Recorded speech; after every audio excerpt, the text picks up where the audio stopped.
Amados, sem mais delongas, né? A gente já se apresentou tudo aqui. Abra a tua Bíblia comigo, por gentileza, em primeira carta de Coríntios, primeira carta de Paulo à igreja de Corinto, capítulo 11, verso 23. Quem crê que Deus vai falar contigo, dá um glória a Deus? Eu creio, amado. Você pode profetizar na vida de alguém dizendo, preste atenção que Deus vai falar contigo. Amém?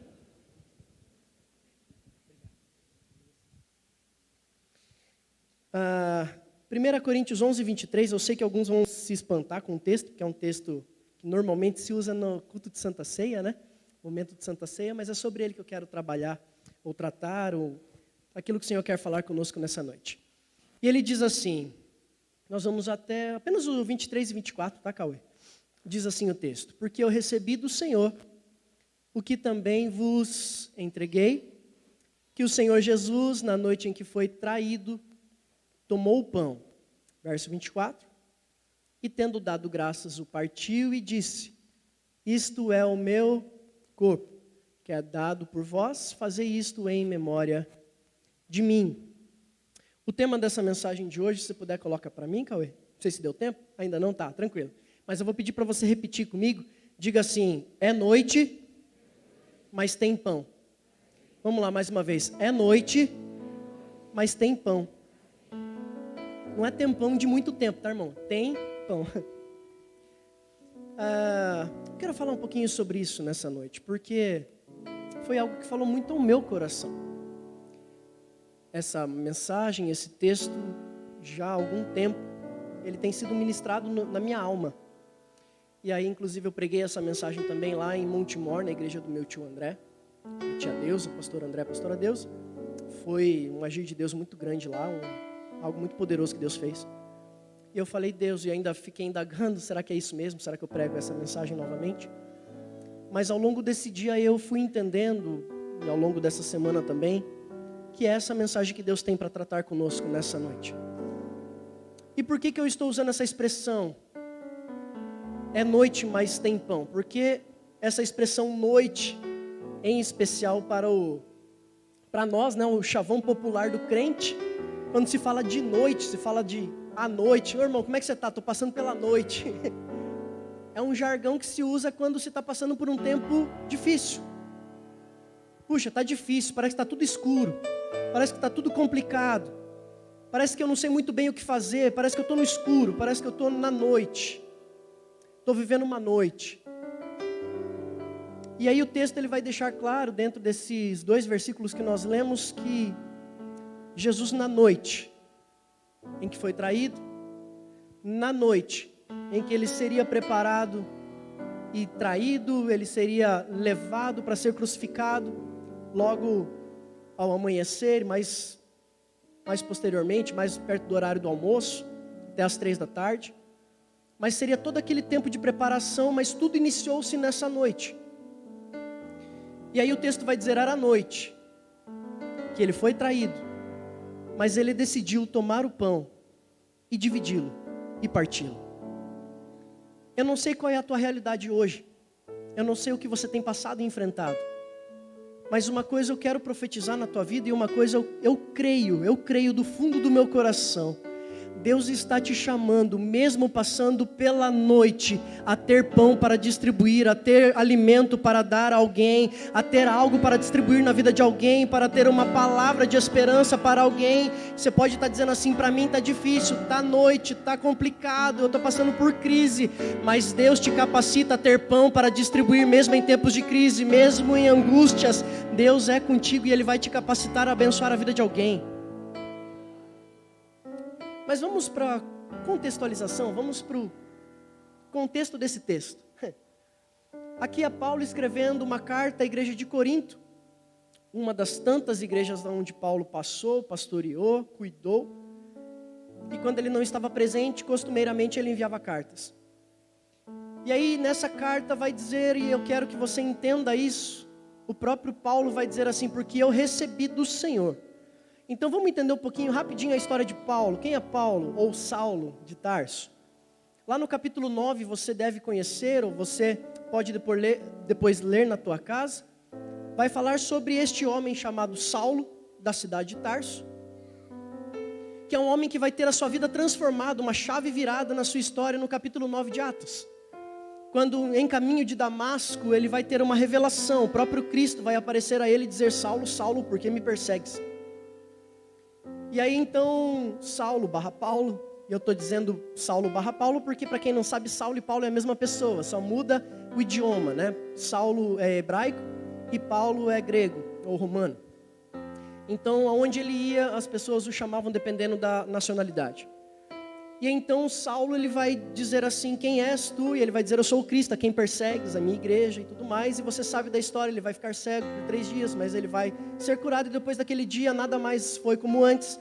Paulo vai deixar de ser um perseguidor para ser um perseguido por causa do Evangelho, porque o Evangelho ainda continua mudando histórias, porque o Evangelho ainda continua transformando vidas, porque o Evangelho que eu creio, que eu prego, eu acredito que ele ainda pode curar pessoas, eu ainda acredito que ele pode mudar sentenças, eu acredito no Evangelho que transforma alguém que diz: eu não aceito igreja, eu não acredito em igreja, eu não acredito nesse negócio dos crentes, mas amanhã vai estar em cima de um altar pregando o Evangelho, contando testemunho. Eu acredito, irmão, é isso que eu acredito.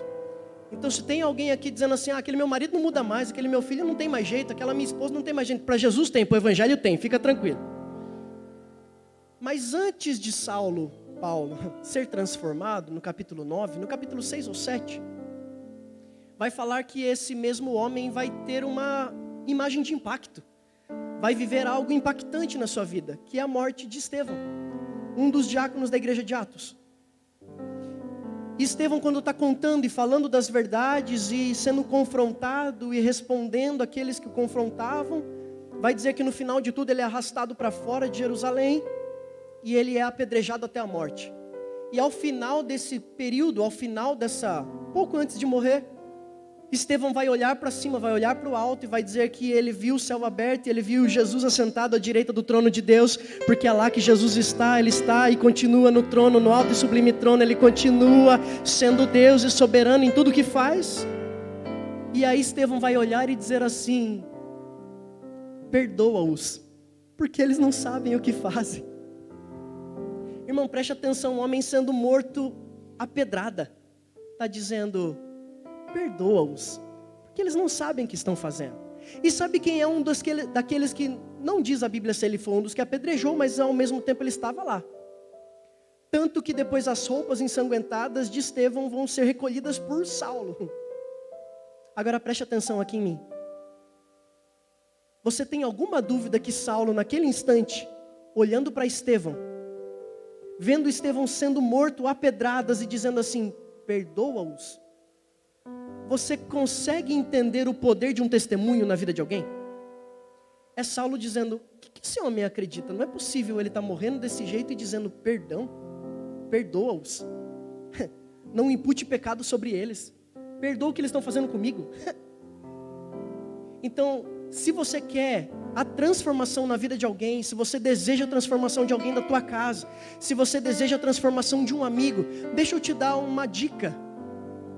Precisa-se de 2 coisas para a transformação na vida de alguém. Diga assim comigo. Primeiro, vamos lá, diga comigo. Primeiro, testemunho.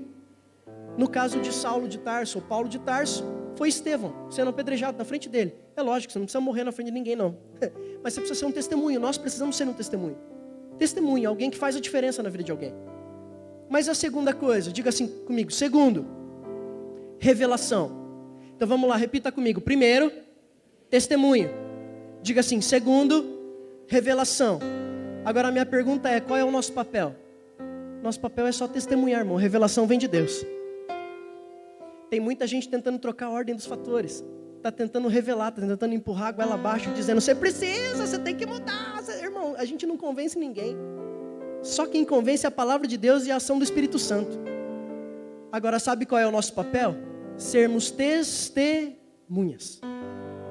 Essa é alguém que todo mundo olha e diz assim: é servo, é diferente, é honesto, é um pai de família exemplar, é uma mulher que faz a diferença, é um filho que olha, aonde chega faz a diferença, é um jovem que aonde chega todo mundo para olhar, todo mundo para notar, está fazendo a diferença. Por quê? Porque é um testemunho.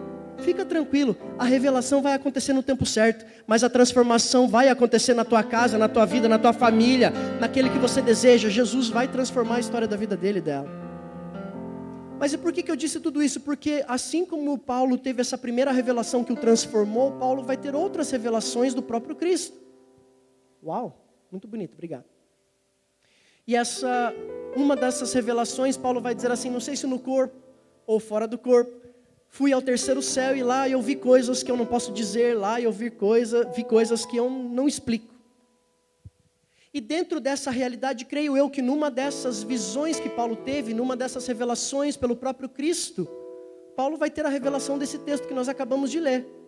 Porque aqui Paulo não vai dizer assim, porque eu entendi pelos discípulos que na noite que Jesus foi traído. Paulo não vai dizer porque eu li em algum lugar que um dia Jesus estava sentado numa noite com os discípulos. Não. O texto é claro, porque eu recebi do Senhor. Paulo está dizendo, aquilo que eu recebi veio direto do céu. Irmão, deixa eu profetizar algo na tua vida. Essa semana vai chegar algo direto no céu para você. Vai chegar uma palavra que vai fazer a diferença na tua vida. Vai chegar um direcionamento que você está esperando. Mas, irmão, talvez venha da boca de alguém. Deus pode usar. Mas eu profetizo que vai vir direto do céu para a tua vida, para o teu coração, para a tua mente. Vai acontecer. Mas aí vamos para os temas. Para os tópicos. O primeiro deles é... Esse primeiro verso, no começo dele vai dizer, porque eu recebi do Senhor o que eu entreguei. Se a gente pudesse, ou a gente até pode fazê-lo, a gente poderia substituir essa expressão, eu recebi, por eu aprendi do Senhor o que também ensinei. Vamos dizer todo mundo junto? Vamos tentar fazer isso junto? No 3, então a gente vai repetir, vai dizer, porque eu aprendi o que também ensinei. Vamos tentar no 3? 1, 2, 3. Porque eu aprendi o que também ensinei. Por que eu quis citar isso? Porque, irmão, nós precisamos ser bons alunos para amanhã nos tornarmos bons mestres. Paulo, ele não vai começar ensinando, ele vai começar aprendendo. Sabe qual é o mal de muitos de nós e de muitos dessa geração atual? É uma geração que não quer sentar para ouvir, só quer estar de pé para ensinar. É gente que não tem maturidade, ou na verdade, acho que mais do que isso, humildade, para sentar-se como cada um de nós, e muitas das vezes eu estou aqui assentado para ouvir alguém ensinando, mas quer sair por aí ensinando tanta coisa para tanta gente. Se eu não sou um bom aluno, eu nunca me tornarei um bom professor. O que Paulo está dizendo é, eu recebi, eu primeiro aprendi. Você pode dizer comigo assim, levante a sua mão e diga assim, Senhor, me dá humildade para aprender mais.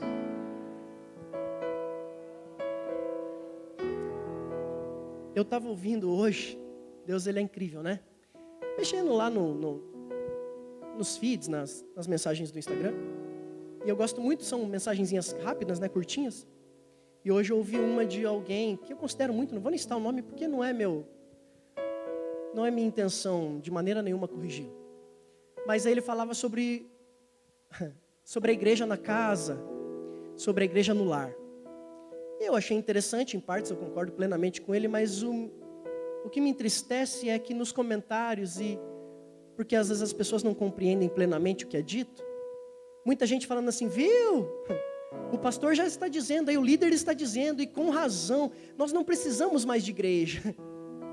Nós não precisamos mais desse negócio de sair de casa para ir para a igreja. Nossa igreja é nossa casa, porque a gente pode cuidar que isso tudo em casa. Aí eu falei, Deus, como que a gente pode explicar isso? Como que a gente pode incentivar pessoas a irem para a igreja, fazer as pessoas entenderem a necessidade da igreja? Quando tem tantos líderes hoje equivocadamente dizendo, mas o lar é a mesma coisa, mas estar em casa é a mesma coisa. Aí Deus me trouxe esse texto. No início desse texto, Paulo está dizendo, porque eu aprendi. Irmão, estando em casa para ensinar, quando que eu estarei sentado em algum lugar para aprender? Se eu acho que eu não preciso mais de igreja, porque eu já estou pronto, eu estou dizendo que eu já sei tudo. E ninguém sabe tudo. Todo mundo ainda tem alguma coisa para aprender com alguém. Todo mundo ainda tem algo para ser aprendido com alguém. Que Deus nos dê sempre a humildade de reconhecer, eu não sei tudo, eu preciso me sentar e ouvir alguém para me ensinar, porque eu ainda preciso aprender muito mais. Aí pode ficar tranquilo, que Deus vai te usar tremendo e poderosamente para estar ensinando alguém. Mas nunca se esqueça de se assentar. Igreja é o lugar onde a gente assenta para aprender. Não somente em cultos como esse, mas em conversas com líderes, com conversas com pessoas. Mas aí a primeira parte passou, porque eu aprendi com o Senhor. Mas aí Paulo vai continuar dizendo que também ensinei. Irmão, a minha pergunta nessa noite é: nós temos ensinado algo para alguém? Se Paulo, preste atenção nisso aqui, eu quero que você pense nisso. Se Paulo tivesse dito, ou melhor, se Paulo tivesse tido a revelação, escrito a revelação, e guardado na sua escrivaninha pessoal, nunca tivesse escrito essa carta, nunca tivesse enviado essa carta para Coríntios, nunca tivesse chegado a nós não teríamos um dos textos mais lindos e que a gente mais usa em toda a Santa Ceia. Preste atenção. Deus tem distribuído muito sobre a tua vida. Deus tem te ensinado muito a cada semana. Deus tem falado contigo a cada quarta-feira, a cada domingo que você aqui está. Deus tem te ensinado tanto. Agora está na hora de você ensinar alguém. Está na hora de compartilhar com alguém. Porque preste atenção. Existe fonte, existe canal e existe barragem. Você pode repetir comigo? Diga: fonte, canal ou barragem. Por quê, irmão? Porque fonte só existe uma, é Deus. Amém? Fonte só existe uma, é Deus. Amém? Porém, o que sobra para nós? Nos tornarmos canal ou barragem. Barreira. Pastor, me explica isso melhor. A água sai da fonte. Se ela encontra um canal, ela vai alcançar outros lugares. Mas se ela tem uma barragem, ela vai parar ali. O que é que nós temos sido daquilo que Deus tem feito para conosco? Será que eu sou alguém que quando Deus distribui, quando Deus me abençoa, quando Deus me ensina, aquilo que Ele me ensinou, aquilo que Ele distribuiu, aquilo que Ele me deu, termina em mim? Ou será que continua através de mim? Se eu estou dando continuidade, eu me tornei um canal, mas se eu terminei em mim, ou se está terminando em mim, eu me tornei uma barreira. E agora a pergunta que fica é: será que vale a pena para Deus ficar distribuindo tanta coisa na nossa vida se termina na gente? Será que vale a pena Deus nos trazer tantas revelações e nos dar tanta unção e a gente pede: Deus, me dá unção, me dá unção. Você sabe o que significa unção, amado? Diga assim comigo: unção, capacidade para algo. Irmão, unção não é ficar pulando no espírito, sentir arrepio. Unção é ser capacitado para alguma coisa. Então todas as vezes que eu pedir para Deus me dar unção, Deus está dizendo: eu vou te dar, mas você vai usar para quê? Aonde que eu posso te usar? Aonde você vai ser um instrumento de transformação? Em nome de Jesus, que a tua casa seja o primeiro canal de bênção, seja o primeiro canal de transformação. Mas digo mais, que a tua escola seja um canal de transformação, que o teu trabalho seja um canal de transformação, que todos os lugares por onde nós passarmos exista um canal através de nós, trazendo bênção, trazendo unção, trazendo cura, trazendo milagre, trazendo transformação naquele ambiente, porque nós estamos lá. Quanto tempo nós passamos fora da igreja, ou quem sabe muitos de nós conhecemos pessoas assim, que ficam contando as horas para chegar segunda-feira no trabalho para dizer todas as bobeiras que fez no final de semana. Eu fiz isso, eu me droguei, eu quase me arrebentei de tanto beber, eu quase fui parar no hospital, e dá risada, e acha aquilo incrível, eu quase capotei o carro, e tanta coisa errada, e as pessoas dizem isso com orgulho, e às vezes a gente tem vergonha de dizer aquilo que Deus tem feito para nós no domingo. Tanta coisa errada que a gente viveu e que a gente contava para os amigos com alegria, e hoje que a gente tem a maior alegria, que é Jesus Cristo, a gente guarda para nós e diz assim: é melhor não falar, né? Mas é constrangedor. Irmão, a luz que está em você serve para brilhar. Jesus Cristo vai dizer: não se coloca uma candeia embaixo de alguma coisa, mas coloca no mais alto lugar para todo mundo ver a luz que existe nele. E Jesus quer te usar, Jesus quer te usar, Jesus quer te usar. Ele te capacita para ser um instrumento dele na onde você chegar.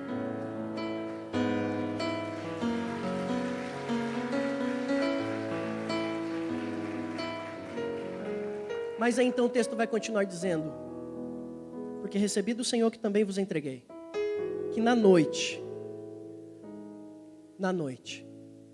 irmão, se Jesus passou pela noite, quem somos nós para dizer que a gente não aceita passar?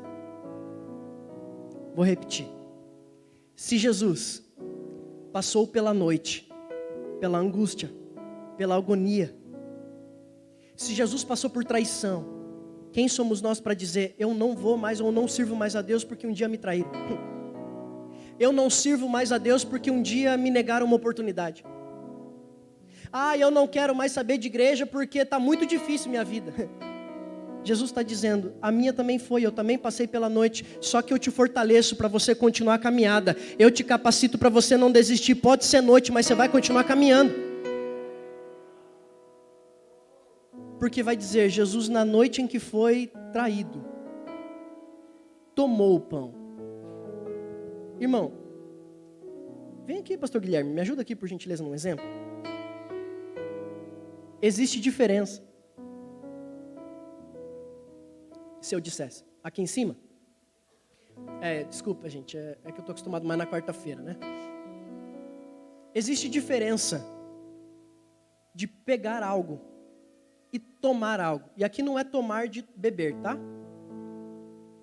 Então, preste atenção, se eu falasse para o pastor Guilherme, pastor, por gentileza, pega um copo de água para mim, por favor. Então ele foi até o lugar onde o copo estava e ele pegou o copo. Simples, sim ou não? Simples, sim ou não? Sim. Tinha um copo, ele foi e pegou. Agora, irmão, quando alguém fala assim, ou se eu falasse para ele assim, pastor Guilherme, toma esse copo da minha mão. Pode puxar. Por quê, irmão? Porque tomar não é a mesma coisa de pegar. Obrigado, pastor. Tomar não é a mesma coisa de pegar. Pastor, eu ainda não entendi. Eu vou simplificar. Tem dias na nossa vida, tem momentos na nossa caminhada, preste atenção nisso aqui que ele pode virar uma chave na tua história. Tem momentos na nossa caminhada que a gente vai estar disposto, feliz, alegre, tudo dando certo. Vai ser fácil pegar a Bíblia, pegar a leitura, pegar um tempo de oração. Vai ser fácil pegar, pregar, dizer, falar do amor de Deus. Tem dia que vai ser fácil, irmão, é só pegar. Mas vão ter noites na nossa vida que não vai ser só pegar, vai ter que ser tomado à força. Vai ter dia na minha e na tua história, amado, que a gente vai ter uma decisão a ser tomada. É noite, tá difícil, tá doendo, eu não tô com vontade, mesmo assim eu vou orar porque eu sei que a oração vai mudar a minha vida. Eu vou ler a Bíblia porque eu sei que ela vai me dar uma direção. Eu vou fazer aquilo que eu preciso fazer mesmo sem vontade. Eu não vou pegar, eu vou tomar algo. Eu decidi fazer e eu vou fazer com toda a minha força. Pastor, mas Jesus fez isso com raiva? Jesus fez... Não, irmão. Mas o que eu quero dizer é, você acha que Jesus não sentiu de estar fazendo aquele momento com os discípulos? Porque vamos lá, ele está na frente dos 12 discípulos, aqui ainda Judas estava com ele, vai comer, vai participar daquela ceia. E aí Jesus, ele está olhando para os discípulos, imagino eu, tá? Que ele está olhando e dizendo assim, o Judas me trai, o Pedro ali vai sair correndo, na verdade vai me negar. Outros 9 aqui vão sair correndo, vai sobrar o João só, que vai comigo até o final. Irmão, você acha que era fácil para Jesus? E aí, se você ler em outro texto, se não me engano, acho que em João, alguma coisa vai falar que ele ainda vai lavar os pés dos discípulos, naquela mesma noite, naquele mesmo período. Você acha que foi fácil para Jesus tomar aquela decisão, irmão? Às vezes a gente acha, porque Jesus é Jesus, que ele é isento de emoções, ele é isento de sentimentos. Então parece que Jesus, assim, é um robô. Não sente nada, não sentiu dor, não sentiu desânimo. Não, irmão. Ele sentiu, tanto sentiu que no Getsemane ele suou sangue. Então imagine que naquela noite ele está olhando e dizendo assim, não merece.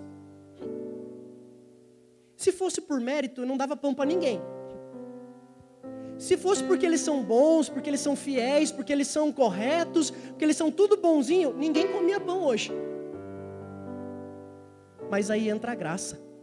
E aí Jesus olha para eles e diz assim, eu preciso entregar pão, porque eles precisam de um pão. O pão vai transformar a história da vida deles. O pão vai mudá-los amanhã. Pode não acontecer agora, mas ainda vai acontecer. Eu sei que esse pão ainda vai mudar a vida dessa pessoa. Eu sei que essa palavra ainda vai gerar algo novo nessa vida. Irmão, Deus está falando para pessoas, não pare de entregar o pão, mesmo que você ache que essa pessoa não merece, porque na hora certa esse pão vai gerar vida na vida dessa pessoa.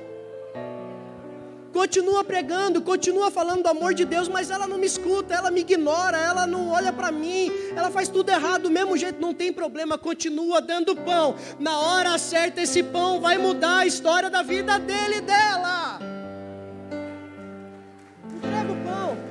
Entrega o pão. Mas olha aqui para a gente encerrar. O texto não vai dizer que Jesus pegou, tomou o pão, e não vai dizer que ele tomou o pão e distribuiu e depois deu graça. Preste atenção nisso aqui, que isso aqui faz diferença. Coloca o texto para mim de novo, Cauê, por favor. Acho que é o próximo, verso 24. Depois que ele tomou o pão, Jesus ele não rasgou, não dividiu o pão para todos e depois deu graças. Primeiro ele deu graças e depois partiu. O que significa, o que simboliza o pão? Além do próprio Cristo, a palavra de Deus, amém? Vamos lá, mais uma vez. O que simboliza esse pão? Além do próprio corpo de Cristo, simboliza a palavra dele, amém? Antes de eu distribuir a palavra, eu preciso primeiro distribuir a graça. Eu vou repetir. Antes de eu ensinar a palavra para qualquer pessoa, eu preciso mostrar para ela que existe uma graça que pode mudar a vida dela. Porque, irmão, se eu começar apenas pela palavra, se eu começar distribuindo a palavra, se eu começar entregando o pão, antes de dar graça, essa pessoa nunca vai dar valor pelo pão que vai comer. Mas uma vez que eu mostre para ela que o pão não era mérito de ninguém, não era para ninguém comer desse pão, não era para ninguém ser salvo, mas foi Jesus na cruz do Calvário que decidiu nos amar, e porque nos amou, nos deu liberalmente a salvação, e através dessa salvação nós podemos nos alimentar, e o Espírito Santo revelar aquilo que Ele tem para nós e transformar-nos à semelhança de quem Ele é dia a dia. Mas tudo começa pela graça. Não tenta começar ensinando, irmão. Começa mostrando a graça de Deus para a vida de alguém. Antes de corrigir alguém, mostra para esse alguém que existe alguém, um outro alguém, Jesus Cristo, que morreu por ele na cruz do Calvário para pagar todos os seus pecados e todos os seus erros. Não começa dizendo e apontando o dedo e dizendo: você precisa mudar isso aqui, você precisa mudar isso aqui, você precisa mudar isso aqui, você precisa mudar isso aqui. Não, começa dizendo: antes de você mudar, já existiu alguém que pagou o preço por todos os pecados que você está cometendo, que você ainda vai cometer. Mas fica tranquilo, Ele vai te ajudar a consertar, Ele vai te ajudar a mudar, Ele vai te ajudar, porque Ele tem graça. É Jesus olhando para os discípulos e dizendo: é só pela graça que eu vou distribuir o pão. Tendo dado graças, o partiu e disse: isto é o meu corpo, que é dado por vós. Fazei isto em memória de mim. Deixa eu perguntar aqui para a gente encerrar. Tem alguém aqui nessa noite que é padeiro, trabalha em padaria? Alguém? Algum padeiro entre nós? Alguém? Então vamos lá. Ninguém? Ninguém? Alguém aqui que faz pão. Você não é padeiro, mas você faz pão. Faz lá seu pão caseiro, tal, vende. Tem. Pastor João, me ajuda aí. Pastor João, me ajuda aí. Só dicas rápidas. O pão é feito de muita coisa. Mas um pão se consegue fazer em 5 minutos, 10 minutos? Um pão? Não? Mais ou menos quanto tempo demora para ser feito um pão? 1 hora. Tem uma irmã lá em Montemor que ela trabalha com isso também. Ela falou que ela faz um tipo de pão lá sem fermentação, alguma coisa do tipo.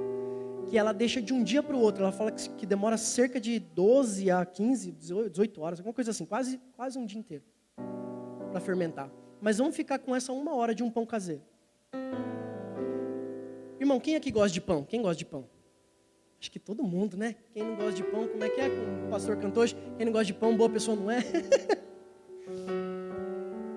Todo mundo gosta de pão. Irmão, pensa agora naquele pão, pela manhã, quentinho. Você chega na padaria, está saindo aquela fumaça. Aí você leva para casa ele quentinho, você abre ele assim, passa aquela manteiga. A manteiga derrete, irmão. Olha que benção. Agora você vai para a padaria, você fica esperando 1 hora para o pão ficar pronto? Você vai na hora mais ou menos que você já sabe que ele vai estar pronto. Você não demorar mais do que 10, 15 minutos na fila, talvez. Por que eu estou dizendo isso? Porque a gente come pão. Mas a gente não para analisar todo o processo para aquele pão estar pronto. Jesus Cristo, Ele é o pão da vida. Ele morreu por nós. E às vezes a gente só quer olhar para esse Jesus pronto. da cruz, que morreu, que pagou os pecados e ao terceiro dia ressuscitou. Mas nós não compreendemos, ou às vezes a gente se limita a isso, não percebendo que existiu todo um processo para que Jesus estivesse naquele dia, naquele momento pronto da maneira como ele estava. Assim também eu quero dizer para você nessa noite, irmão, não vai ser fácil a nossa vida de fé, não vai ser fácil a nossa caminhada, mas todos os dias que alguma coisa doer, que alguma situação apertar, que algum vento soprar, que você pensar em desistir, eu quero que você se lembre disso. Se você esquecer do resto da mensagem, guarda isso. Um pão não fica pronto em 5 minutos. Ele leva horas para estar pronto, para ser o melhor pão da tua vida. Deus está dizendo para cada um de nós, eu estou levando tempo para te preparar para aquilo que eu tenho e é o melhor para você. Às vezes você está disposto e você quer apenas já estar pronto, seu pão que está quentinho ali na padaria. Mas Deus está dizendo não, antes de você estar lá pronto, você tem que passar pelo processo. Às vezes eu vou ter que apertar um pouco, acrescentar algumas coisas e tirar outras. Deus está falando aqui nessa noite. Eu vou ter que às vezes passar por algum lugar onde vai te espremer, onde vai tirar o ar, onde vai tirar algumas coisas que não deveria mais estar aí dentro. Mas fica tranquilo, você está na minha mão. Eu estou cuidando de você. Pode estar doendo, pode estar sendo um processo que você gostaria que acabasse o quanto antes, mas fica tranquilo, eu sei o tempo certo do pão está pronto. Se precisar durar um pouquinho mais, aguenta firme, eu estou com você e eu estou cuidando de você. Mas aí então, quando ele termina o processo, e ele põe ali no forno, e sai aquele pão quentinho, esse pão não vai servir para o padeiro, esse pão vai servir para alimentar outra pessoa. Deixa eu te dizer algo, Deus não está te preparando para você mesmo, Deus não está me preparando para mim mesmo, mas Deus está nos preparando, porque através da nossa vida, muita gente será alimentada, muita gente será saciada, muita gente vai ter pão, muita gente vai ter alimento, muita gente vai encontrar esperança, muita gente através do nosso testemunho de vida vai dizer, eu também acredito que a minha vida vai mudar. Através de nós, Deus vai alimentar muitas almas. Porque é isso que Ele tem para nós. Eu gostaria que você se colocasse de pé. E eu gostaria de orar com você. Quem sabe essa noite seja uma noite em que você esteja passando por esse período da noite. E você está dizendo assim, quanto tempo ainda vai demorar, Deus, para passar isso? Quanto tempo ainda vai demorar para isso acabar? Irmão, eu não vou te dizer quanto tempo, porque eu também não sei. Eu tenho os meus processos, você tem os seus. Mas uma coisa que eu quero que você tenha firme no teu coração nessa noite é, assim como Jesus venceu, nós também venceremos. Assim como Jesus suportou a noite, assim como Jesus suportou a humilhação, o confronto, a traição, assim também aquilo que você acha que vai te matar, não vai te destruir, vai te fortalecer, vai te deixar mais forte. O mesmo Jesus que morreu, ao terceiro dia ressuscitou, e vai dizer o texto bíblico que Ele ganhou, Ele recebeu um nome que está sobre todo nome, a qual todo olho verá, toda língua confessará e todo joelho se dobrará diante dEle. Deus está fazendo o processo conosco para um dia nos mostrar o resultado, e o resultado vai valer a pena. Aguenta, irmão, aguenta mais um pouco. Eu sei que talvez muitas pessoas aqui estão dizendo, pastor, essa mensagem não é para mim. Mas quem sabe essa mensagem pode ser para alguém da tua família essa semana. Pastor, graças a Deus eu estou bem, está tudo bem, eu não estou passando pela noite. Em casa está tudo ok. Mas irmão, a gente não sabe o dia de amanhã, talvez amanhã seja uma noite que você e eu enfrentemos.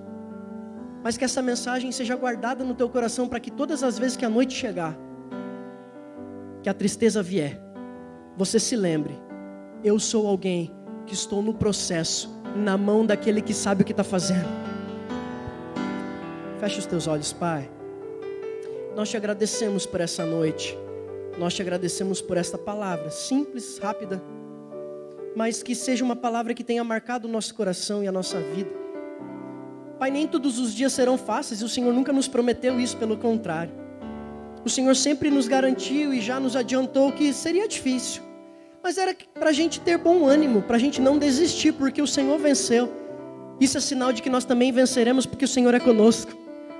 Senhor, que em nome de Jesus, nessa noite, alguém que entrou aqui pensando em desistir, ou mais, alguém que está em casa, quem sabe, no trabalho, vai assistir essa mensagem ao longo da semana e pensando, quem sabe, em parar, em desistir. Pensando, quem sabe, em acabar com um casamento, quem sabe em mandar um filho embora de casa, quem sabe em terminar alguma coisa, quem sabe em desistir de um trabalho e está dizendo, eu não aguento mais, eu não suporto mais, eu não aguento mais isso que eu estou passando. E que essa mensagem seja uma palavra de esperança, seja um refrigério para a alma de alguém que está cansado, mas está entendendo a partir de hoje, desse momento, que está no processo de Deus, está sendo lapidado por Deus, e está sendo cuidado por Deus, mesmo que esteja doendo, está na mão dEle, mesmo que esteja aflito, está na mão dEle, e Ele está preparando o melhor resultado para cada um de nós. E em nome de Jesus, Pai, nos faz um resultado para essa geração que não tem mais esperança.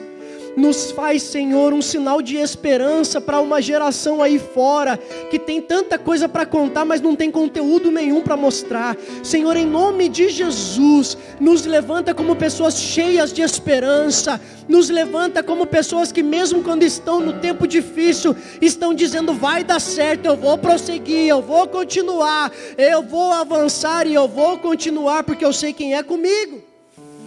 Senhor, nos fortalece, nos capacita.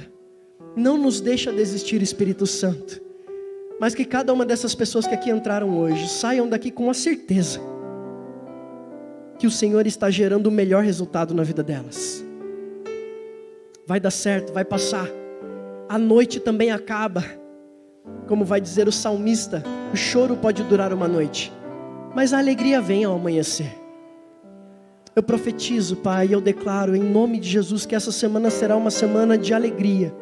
Será uma semana do dia raiando, do sol nascendo na vida de muita gente que estava passando por um tempo de escuridão tão grande. Em nome de Jesus. Mas nós não vamos desistir, porque o Senhor Jesus é o nosso alvo, o Senhor Jesus é o nosso exemplo, e se Ele não desistiu, nós também não desistiremos. Sê conosco, nos fortalece, nos capacita para uma semana extraordinária. É o que nós te pedimos e agradecemos em nome de Jesus. Vamos aplaudir ao Senhor.